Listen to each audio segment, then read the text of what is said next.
कार्यक्रम के प्रायोजक हैं कृषि एवं किसान कल्याण मंत्रालय, भारत सरकार। हर जोखिम से निकल कर फसल आए, सुरक्षित हो जाए। फसल बीमा से हर किसान अब आत्मनिर्भर हो जाए। संकट के समय प्रधानमंत्री फसल बीमा योजना किसानों के लिए वरदान है। अब सूखा पड़े या बाढ़ आ जाए कोई डर नहीं, अब ओले पड़े या कीट पतंगे फसल खा जाए कोई फिक्र नहीं, क्योंकि हमने लिया है प्रधानमंत्री फसल बीमा। बुआई से फसल कटाई तक हर जोखिम का दावा, न्यूनतम प्रीमियम पर अधिकतम भुगतान का वादा। योजना से हर साल जुड़ रहे हैं 5 करोड़ से ज्यादा किसान। अब आपकी है बारी। नजदीकी कृषि कार्यालय, सहकारी समिति, बैंक शाखा, अधिकृत बीमा कंपनी या जन सेवा केंद्र में स्वेच्छा से करा सकते हैं पंजीकरण। फसल बीमा पोर्टल या फसल बीमा ऐप द्वारा भी कराया जा सकता है पंजीकरण। प्रधानमंत्री फसल बीमा योजना, आपकी फसलों का संपूर्ण सुरक्षा कवच। कृषि एवं किसान कल्याण मंत्रालय, भारत सरकार। पुरुषोत्तम भाई राम राम। आपना भी धर्मवीर भाई और किसान वाणी कार्यक्रम सुनने वाले सारे बाण भाइयों ने हमारी राम राम। पुरुषोत्तम भाई जी, आप हर रोज किसान वाणी कार्यक्रम में ये जो बजवाओ शुरू में ही भाइयों ने सुनवाओ प्रधानमंत्री फसल बीमा योजना, जी अभी अभी सुनकर हटे आपा। बिल्कुल भाई इसके बारे में आप खुल के क्यों नहीं बताते भाई? ये किसानों के लिए अगर सौगात है जी, तो इसने खुल के बताओ भाई ये किस तरह से सौगात है, फिर तो बात बने। वैसे धर्मवीर भाई आप जाना है कि जो हमारी सरकार है ना जी, किसानों की उन्होंने एक बात कर रखी कि उनकी जो फसल है, आमदन है जी या उसको दुगना करना जी, किसी भी तरीके से हो, तो उसके लिए हमारी जो सरकार है उसने बहुत सी योजनाएं बनाई जी। और उन योजनाओं में एक योजना है प्रधानमंत्री फसल बीमा योजना। प्रधानमंत्री फसल बीमा योजना, हाँ। ये तो बात ठीक है, पर नू बताओ पुरुषोत्तम भाई कि ये प्रधानमंत्री फसल बीमा योजना क्या है, इसके बारे में थोड़ा सा खुल के बताओ। तो जिस तरह से दूसरी योजनाएं है ना जी, उससे भी कुछ ना कुछ लाभ जो है किसानों को हुआ, हाँ हाँ पर इसमें एक बात आवा है कि जैसे हरित क्रांति चली थी पहले जी, उससे भी काफी लाभ हुआ किसानों को। पर ये जो प्रधानमंत्री किसान बीमा योजना है, इससे किसी भी प्रकार का नुकसान यदि हमारी फसल न हो जाए, अच्छा, प्राकृतिक रूप से आपदाएं हुआ कितनी, हाँ फसल के तो देखो पालने में पुरुषोत्तम भाई अब जैसे ज्यादा बरसात होने लग रही तो अब किसानी का काम या खेती बाड़ी का काम ऐसा है ना, तो सोखा ही बर्दाश्त है फसल ने, ज़्यादा पानी बरस गया तो भी नुकसान, सोखा पड़ गया तो भी नुकसान। तो हर तरीके से फसल को पालना कोई आसान काम नहीं। कोई तूफान आ जा, कोई ओले गिर जा जी, तो कुछ भी हो सका है। तो ऐसे उसके लिए भाई जिक्र इंसानों का बीमा है, पशुओं का बीमा है, ये फसल का भी बीमा होने लग गया। बिल्कुल, तो ये प्रधानमंत्री फसल बीमा योजना एक बीमा की योजना है, बीमा की योजना है जी। उसमें धर्मवीर भाई जैसी जो योजनाएं थी ना, उनमें से जो थोड़ा सा कमियां लगी जी सरकार ने हमारी, हाँ, उस कमियों को दूर करके प्रधानमंत्री फसल बीमा योजना शुरू कर दी। जी जी जी। तो किसानों के हित को ध्यान में रख के ये योजना बनाई गई है। और किसी भी प्रकार की जो प्राकृतिक आपदा है उससे फसल खत्म हो जाए, खराब हो जाए, उसको थोड़ा सा भुगतान किसानों को करना पड़ेगा, मतलब बीमा करवाने के लिए थोड़ा सा। और इसमें सीमांत है, लघु है, मध्यम है, बड़ा है, किसी प्रकार का कोई भी वो योजना है या कोई भी फसल है, उस सब का, बागवानी है, व्यावसायिक है, खरीफ की फसल है, रबी है, सबका बीमा जो है वो जो है किसान भाई हमारे करवा सकते हैं। मतलब प्रधानमंत्री फसल बीमा योजना में चाहे कोई बागवानी की फसलें हैं, चाहे कोई खरीफ की फसल है, चाहे कोई रबी की फसल है, और चाहे कोई व्यावसायिक फसल भी है, हर एक फसल जो है इस बीमे के अंदर हम इसको ये समझ लो कि इसका बीमा करवा सकते हैं। और बीमे के लिए प्रीमियम कितना देना पड़ेगा? जैसे धर्मवीर भाई जो खरीफ की फसलें हैं ना, जी जी, जैसे धान है, चावल है, मक्का है, ज्वार है, बाजरा है, गन्ना है, इस तरह की जो हमारी खरीफ की फसलें हैं, हाँ हाँ, उसमें किसानों को केवल 2% प्रीमियम देना। 2% प्रीमियम, हाँ, अच्छा। और जो रबी की फसलें हैं जी, जैसे गेहूं है, जौ है, चना है, मसूर है, सरसों है, इस तरह की जो फसलें हमारी, यानी कि रबी की फसल, उसमें 1.5 यानी कि केवल 1.5% जी। ये प्रीमियम देना है। हाँ हाँ। और जो व्यवसायिक, जिसकी बात आप कह रहे थे, व्यवसायिक हो या बागवानी हो, उसमें आलू कपास इत्यादि जो भी, उसमें 5% प्रीमियम किसान भाई को देना है। तो ये जो योजना, तो देखो पुरुषोत्तम भाई, इसमें तो कोई कसर नहीं, क्योंकि ये जो योजना है ये सभी प्रकार की फसलों के प्रीमियम आपने बता दिए जी और सभी प्रकार की फसलों के लिए बीमा योजना लागू है। जी। और इस योजना की जो भुगतान करने वाली जो प्रीमियम की जो किस्त है, जी जी, वो भी किसान भाई अपनी सुविधा से दे सकता है कि नहीं? बिल्कुल सुविधा से दे सकता तो इसमें भी कोई दिक्कत नहीं। है। बिल्कुल। और तीसरी बात कि भाई इस योजना को आने वाले खरीफ फसलों के मौसम में से मतलब ना शुरू करती है सरकार, तो इसके अंतर्गत जो है अनेक जो फसलें हैं वो सारी की सारी इसमें आ जाए। तो इस तरह से जो कई बार तो ऐसा हुआ धर्मवीर भाई कि कोई आपदा आ गई, और इसमें एक बात और धर्मवीर भाई, वो क्या? कि जिस तरह से मान लिया आपने कटाई करी फसल की, जी विशेष तौर पे गेहूं है या सरसों है, जी और तूफान आ गया जी। या कोई अचानक आग लग गई, तो कटने के बाद भी सरकार 14 दिन तक उसकी जिम्मेवार है। अच्छा। यानी कि उसका बीमा में आ जाएगी, बीमा के अंतर्गत आ जाएगी वो फसल। जी जी जी जी। जब मतलब कई बार ऐसा हुआ है ना, भी कट की फसल, जी। वो तो जिम्मेवारी खत्म होगी, हाँ हाँ। खड़ी फसल की थी, लेकिन इसमें कटने के 14 दिन तक भी हाँ। अगर फसल खेत में है और उस पर कोई मुसीबत पड़ गई, आपदा आ गई, हाँ तो भी किसान दावा कर सकता है।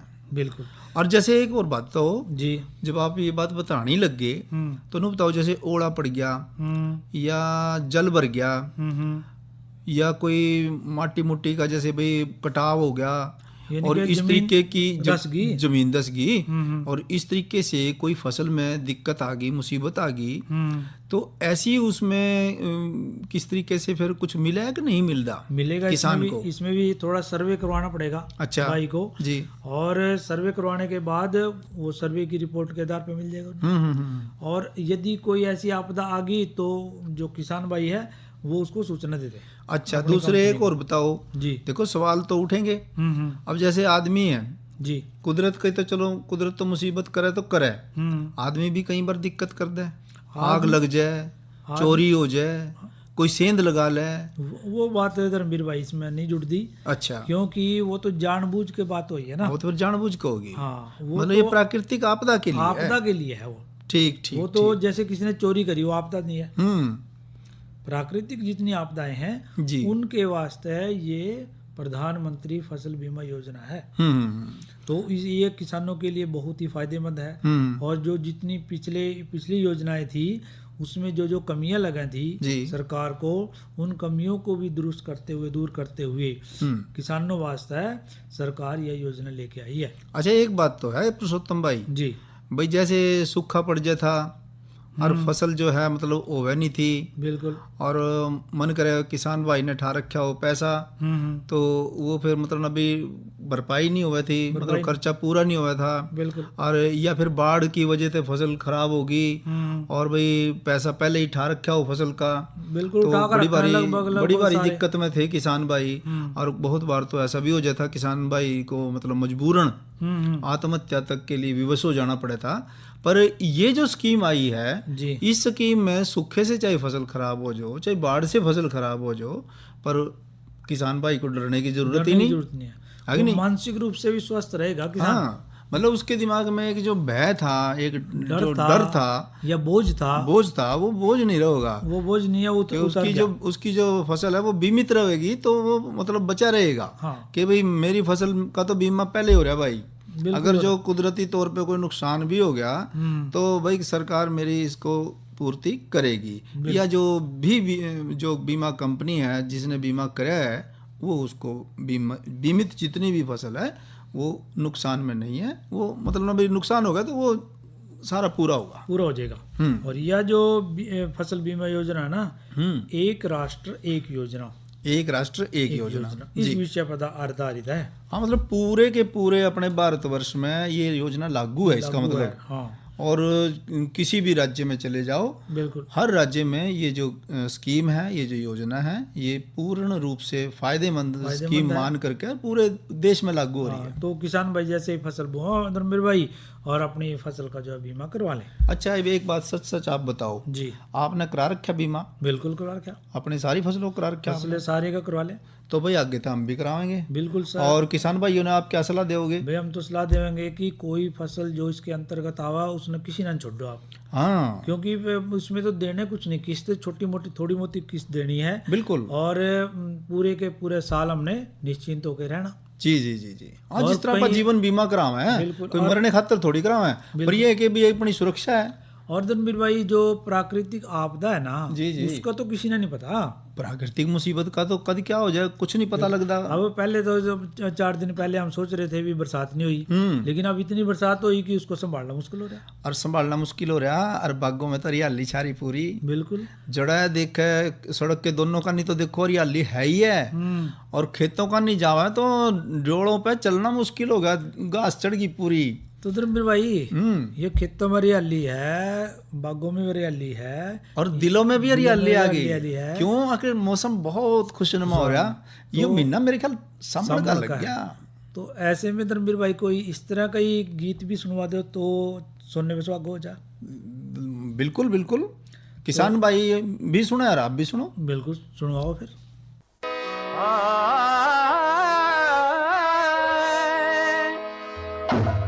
चोगर देन बाग हरिया घन घोर घटा समण की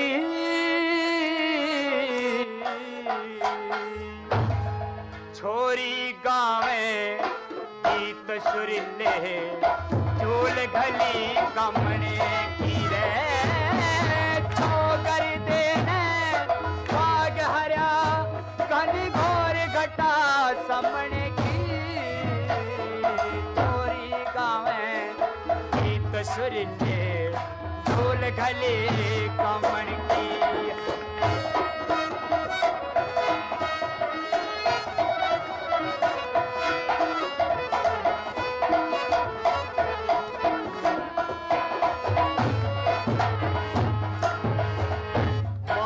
चौकड़ी चढ़ी पींघ पे लत्ते चाल सजा के दो छोरिया ने लश्कर पकड़ा इधर उधर ते आ गए नून घुमाई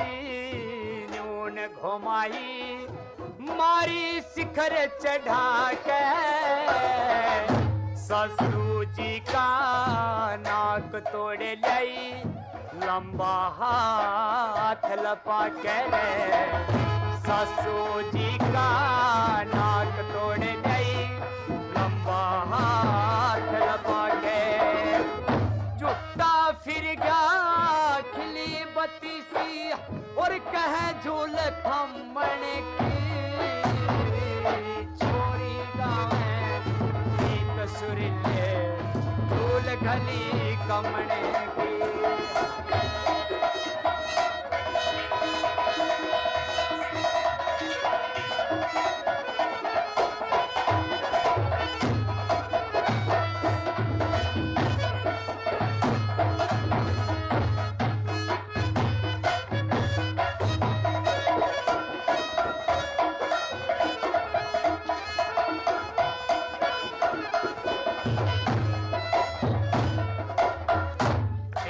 हवा में पल्ला उड़ गया ओ सरया लगाती का झटका लगा नाथ टूटेगी पेचल कर गया पति का बड़ी होकर धावण लगी हार झुका छती का हसन ने जी कर रहा था मुंह बट्या ना शर्मती का हसन ने जी कर रहा था मुंह बट्या ना शर्मती का पल्ला लगी कई कली भी गलमण की छोरी गावे गीत सुरीले ढोल घली कमण की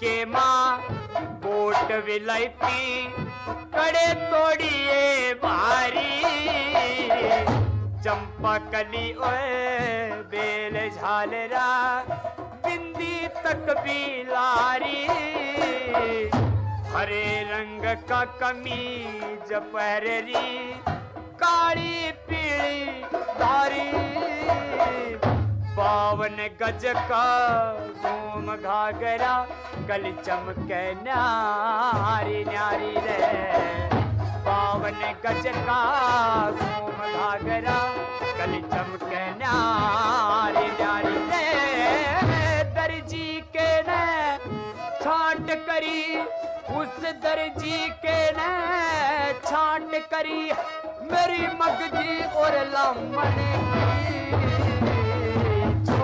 गावे गीत सुरीले ढोल घली कमण की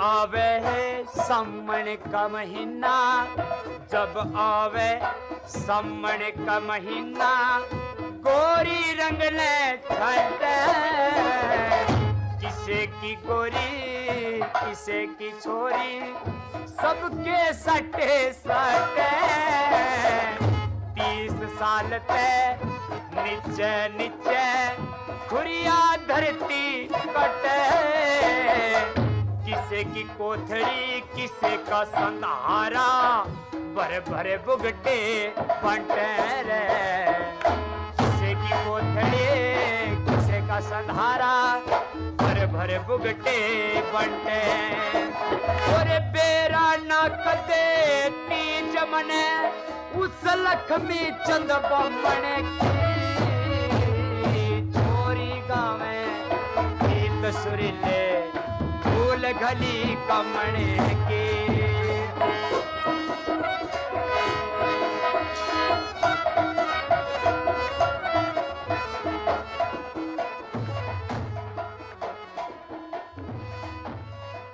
झूल गली कामण की जी। तो ये सावन का गीत सुना पुरुषोत्तम भाइयों ने भी और आपने भी महावीर ग्रोवर का गाया हुआ तो धर्मवीर भाई जी एक और आप विषय मेरे ख्याल हाथ में ले रहे हैं। विषय तो हाथ में ले रहे हैं और उसकी भी बात करेंगे लेकिन उससे पहले बात कर लें मौसम की। बिल्कुल मौसम बताओ कैसा रहेगा। आज जैसा मौसम आज वैसे ही कल रहेगा पुरुषोत्तम भाई, मोटी सी तो बात नहीं है जी कि आज भी देखो बरसात बूंदाबांदी चलती रही, बीच में बादल रहे और अधिकतम तापमान आज का 32 डिग्री सेल्सियस रहा तो न्यूनतम तापमान 26 डिग्री सेल्सियस रिकॉर्ड हुआ जी।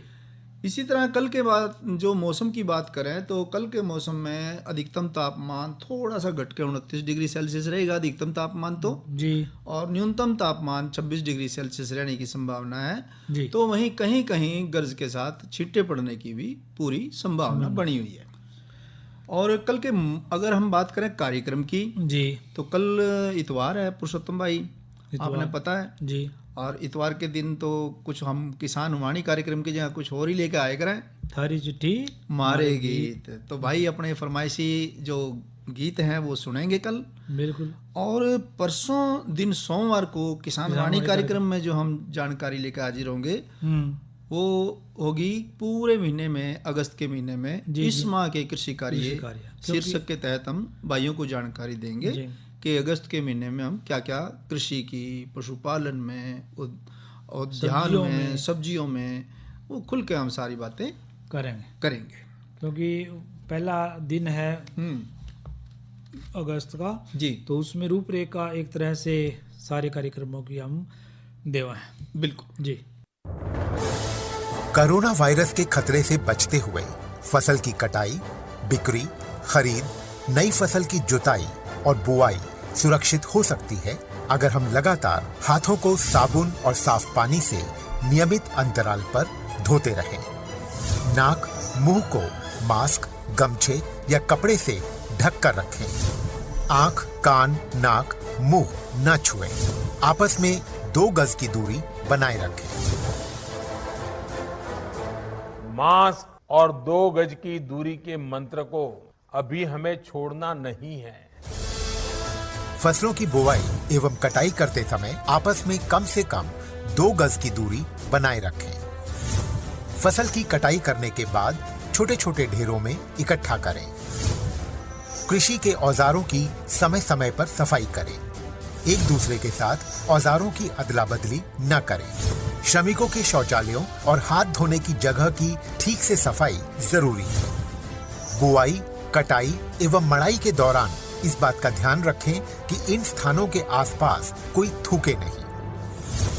कंबाइन, हार्वेस्टर, थ्रेशर, जुताई और बुआई की मशीनों को इस्तेमाल से पहले साफ करें। मशीनों के इस्तेमाल से पहले और इस्तेमाल के बाद हाथ साबुन से साफ करें। वाहनों, बोरियों, थैलियों और पैकिंग के दूसरे सामान की साफ सफाई पर भी खास ध्यान दें। खरीद केंद्र पर आने से पहले किसानों एवं श्रमिकों की जांच। खरीद केंद्रों पर भीड़ न लगाएं एवं किसानों को बारी बारी से बुलाएं। गोदामों पर खरीदी हुई फसल को लेने में शीघ्रता करें ताकि किसानों एवं श्रमिकों को रुकना ना पड़े। कोरोना के खतरे से बचाव और अधिक जानकारी के लिए आरोग्य सेतु ऐप डाउनलोड करें।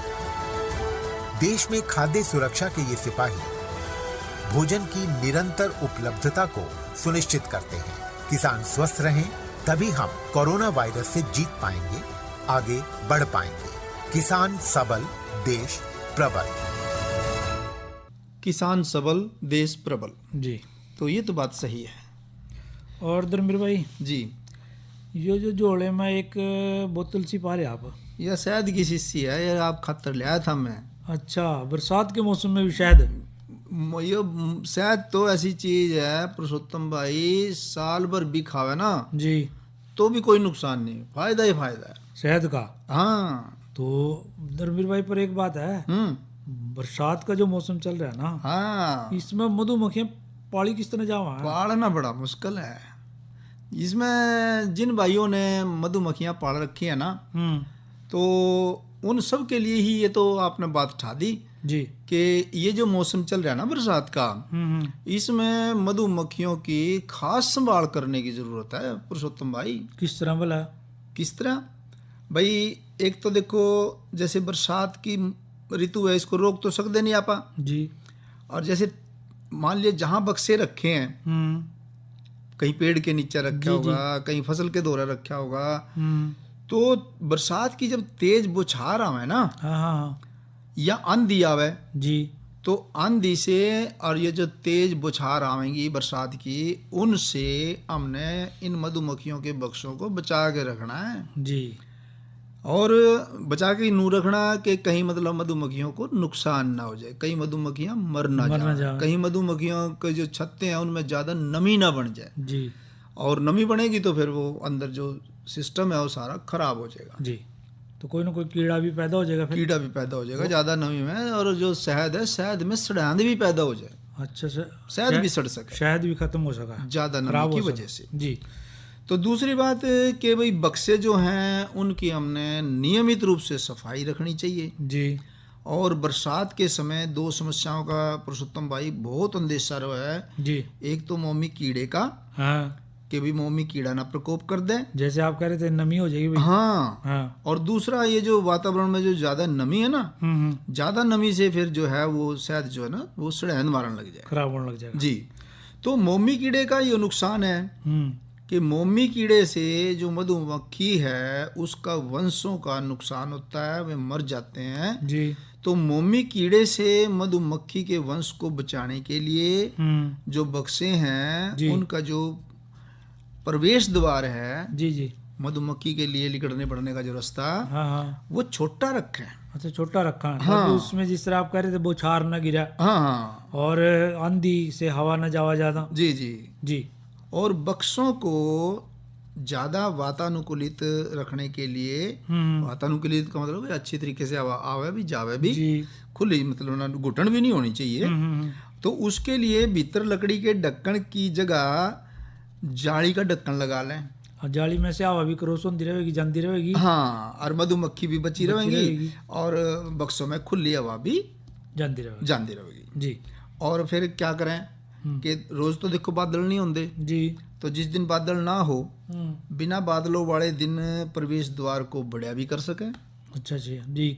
मतलब खुला कर दें। बरसात ना हो तो बड़ा कर दें उसको। हाँ, थोड़ा खोल दें। हाँ जी, हाँ जी जी। और मोमी कीड़ा अंडा देने के लिए ना पुरुषोत्तम भाई, वो क्या काम करेगा, या तो सवेरे के टाइम या सांझ के टाइम जी, या बादलों वाले टाइम पे अंडे देने के लिए वो क्रियाशील होता है, एक्टिवेट हो जाता है। यानी कि सवेरे शाम और जिस दिन बादल हो। हाँ जी। तो इस समय जो है ये मौसम ऐसा चल रहा है ना जो बरसात का, चींटियां हैं जी, कीड़ियां या मकोड़े जी, या बिरड़ ततैयें, हाँ, इनसे भी बचाव करने के लिए जो मधुमक्खी पालक भाई हैं उनको खास इंतजाम करने पड़ेंगे।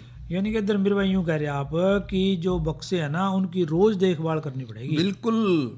और जैसे कीड़ियां हैं, कीड़ियों से बचाव करने के लिए जो मधुमक्खी के जो मौन ग्रह हैं उनके जो पाए हो ना, पाए, हाँ, पैर उनको पानी से भरी हुई प्यालियों में रख दें। यानी कि नीचे प्लेट भर दें, प्लेट में पानी और उसके ऊपर पाए रख दें, चारों पाए रख दो, हाँ, ताकि कीड़ियां उसके अंदर ना जाओ। मतलब जोन सी चढ़न की कोशिश करेगी, हाँ, वो उस पानी में डूब कर मर जाएगी। घना घरेलू तरीका है। हाँ बिल्कुल, और सबसे आसान तरीका, सबसे बढ़िया तरीका, कोई नुकसान नहीं, कोई इसमें केमिकल भी प्रयोग नहीं करना जी।